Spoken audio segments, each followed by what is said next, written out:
Je chante l'amour, d'ailleurs je réfléchis beaucoup à ce que je pourrais chanter d'autre, mais je sais, je suis un chanteur je suis un enchanteur de sentiments amoureux, ou du moins j'essaye. C'est ma spécialité. C'est vrai, on est dans une tradition assez lettrée, et c'est vrai que souvent, et vous, si vous interrogez des artistes anglo-saxons, vous allez beaucoup moins les questionner sur les textes.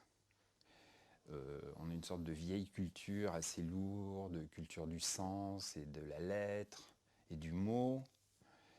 Et moi, je me sens évidemment beaucoup plus dans le son. Et c'est vrai que pendant l'enregistrement d'un disque, le texte n'est pas ma préoccupation numéro un.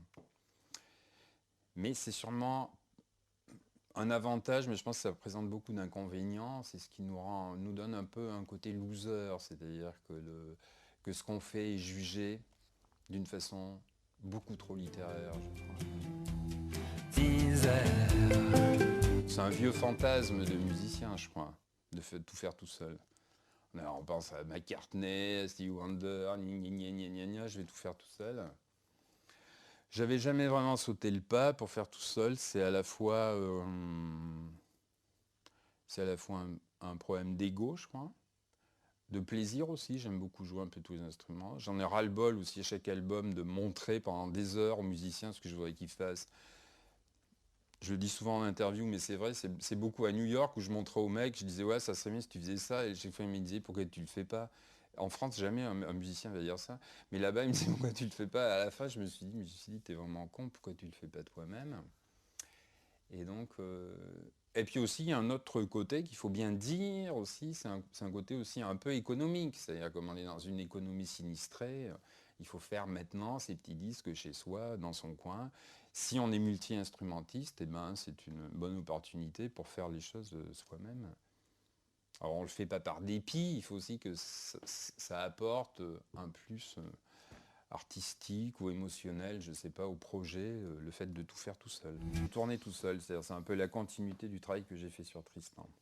Pour que le côté solitaire soit un peu entier, du coup. C'est-à-dire j'aurais fait le 10 tout seul et je le défends tout seul sur scène aussi.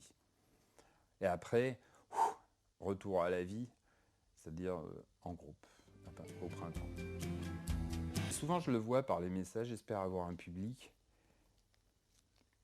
Ça peut être mal compris, mais je dis quand même, j'aime bien avoir un public qui est dur avec moi. J'aime pas avoir un public lèche-cul. Hein. C'est tonique pour moi si j'ai pas un public lèche-cul.